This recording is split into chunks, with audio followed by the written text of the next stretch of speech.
Joe here, and this is my 10th place Nats Royal Paladin deck profile. Also, just to let you guys know now, I am an affiliate of Big Orbit Games, so if you want to support those guys, or basically we call them Card for Vanguard singles, if you want to support those guys and also support the channel, get all your orders through the link in the description. Anyway, selling out over, this is the profile. Obviously, our starter is blind because we can't really have no star right now. Yeah.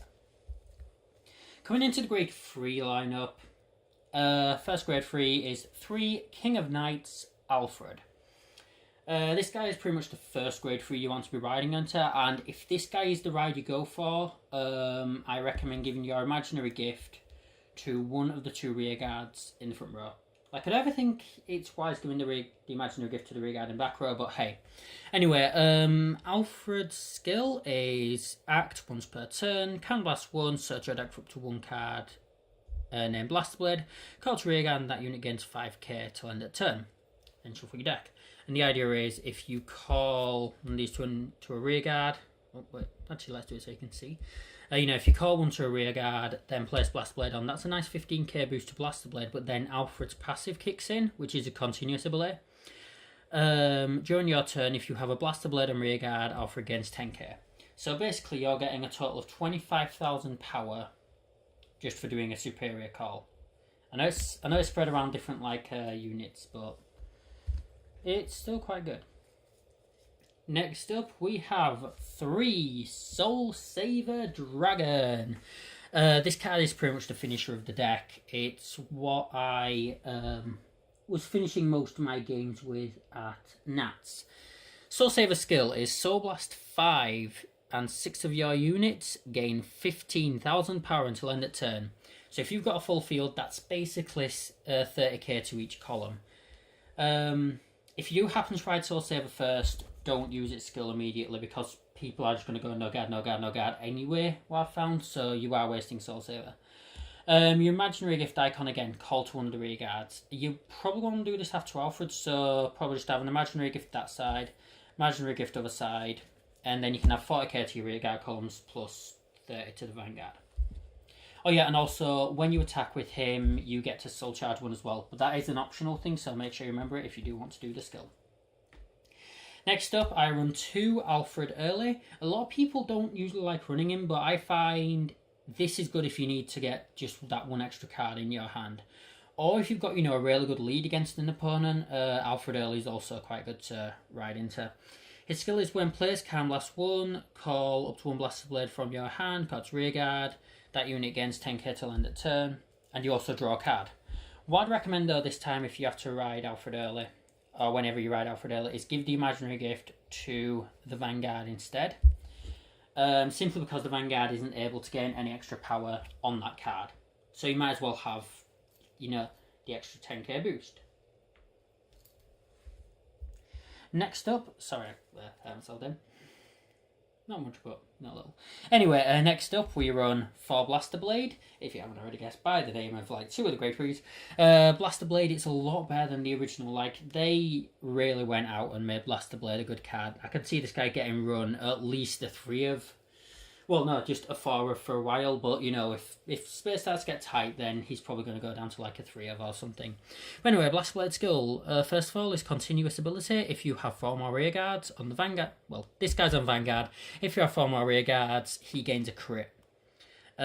Which actually sort of persuades you to go for some nice early game pressure as soon as, you begin. And you get to grade 2. Because you're calling the rear guard, but also against crit. And also, auto Vanguard rear guard, when placed, can blast 1, soul blast 1, choose one of your opponent's rear guards, and retire it. The passive ability not the passive, the on-place ability has there that I've just mentioned. It's a really nice sort of Vanguard ride if your opponent has a pesky grade 2 in the front row. For instance, if you're going against Silent Tom, or in Premium if you're going against Ditch Tom, that sort of thing. Yeah. But also, because it doesn't say when placed from hand, it just says when placed, calling out with Alfred early or King of Knights Alfred, you can basically use both of those guys to get a nice retire off. The only issue is it is Soul Blast, which this deck kind of relies on, so we kind of need to wait to put Soul into the deck, and that's where our next grade 2 comes in. Or not this card properly, but we'll explain. It's a Hideout Breeder Akane. Auto, Vanguard, Rearguard. When placed, can blast 1. Search your deck for up to 1 Pongal. Call its Rearguard, shuffle your deck. Pongal is a card that allows you to Soul Charge. We'll get to him a little later on. And then also Continuous, Vanguard or Rearguard. During your turn, if it's boosted by a High Beast, gains 3k. Pongal is a High Beast, but also Starter is. I don't know why you'd call a Starter Rearguard if you like ran more than one for some reason. But a lot of the cards in this deck can work around High Beasts and stuff. It's not a High Beast central deck though, but there is a deck profile I'm looking into. But yeah, she's a nice sort of call. An option you could run here, but I don't run, is a Conjurer of Mithril, which is to Can Blast 1, Soul Blast 1 on place, search your deck for a grade 2, call it Rearguard, shuffle deck. So if you wanted to, you could use Conjurer of Mithril, call out Akane, use Akane, call out Pongal, and from calling 1 card, basically get 3. Next card, though, that I run, my other grade 2, is Sage of the Arts, Joran. Quite simply, if you got 3 Rearguards, it's a 15k attacker. Another grade 2 option you could run would be Knight of Silent Galatine, quite simply because it's a 10k shield. But it's completely up to you what you would want to run. But anyway, Akane's dog, Pongal, is next. Pongal's skill is when placed, if you have another unit in the same column as that unit, you get to Soul Charge 1. And the unit you Soul Charged... Sorry, what? You get to Soul Charge 1, and if you Soul Charged a trigger, Pongal gains 5,000 power. It's not brilliant Soul Charging your triggers, but at least it's not going to, be 100%, oh, I don't want to get a trigger here.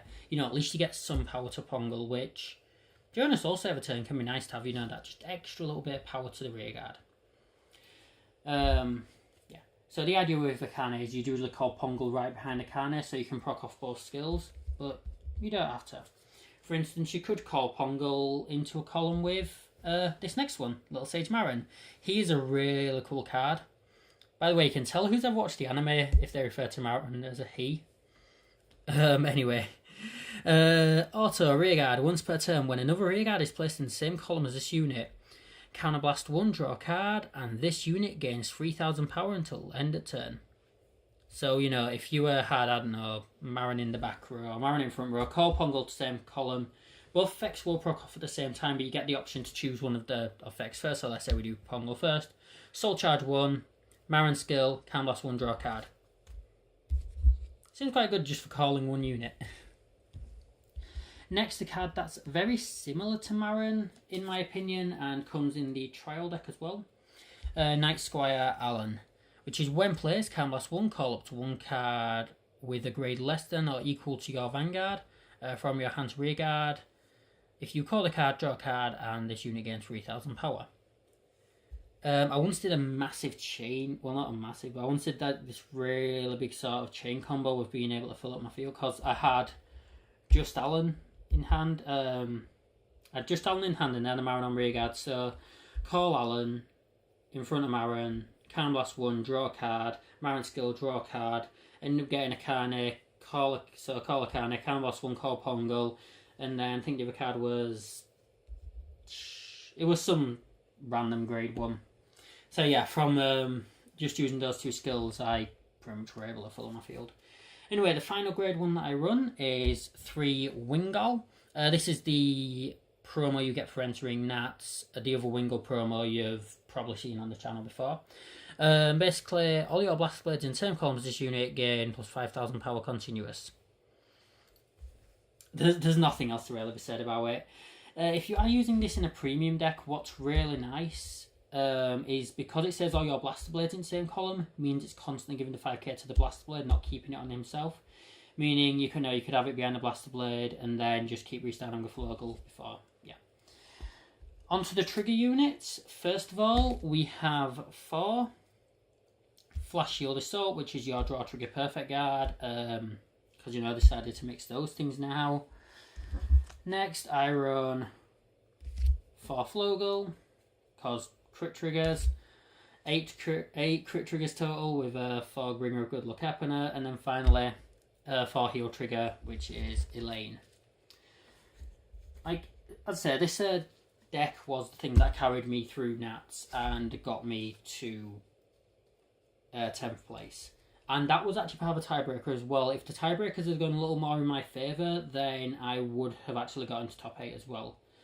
But since I didn't, I can't officially call this a top 8 deck profile. Well, the way how I was playing it most of the day was riding up... I'll go through the deck to actually get to the cards. Mainly trying to ride Alan first. Then on the grade 2 turn, if I could, ride Blaster Blade, hopefully fill out a field. Next turn would be to ride King of Knights. And then usually I could go into Soul Saver and go for the finisher. If not, just sticking on Soul Saver seemed to work, but rewinding Soul Saver or calling with Pongal also will work as well. But yeah, if you enjoyed the deck, don't forget to like, comment, subscribe. Check out all the other videos we've got here. And again, pretty much all these cards should be available on bigorbitcards.com. And if you want to go check them out, please use the link in the description, as it will really help out the channel. Anyway, if you enjoyed what you saw today, don't forget to like and subscribe. I've already said that, and I'll see you guys next time. Ciao for now.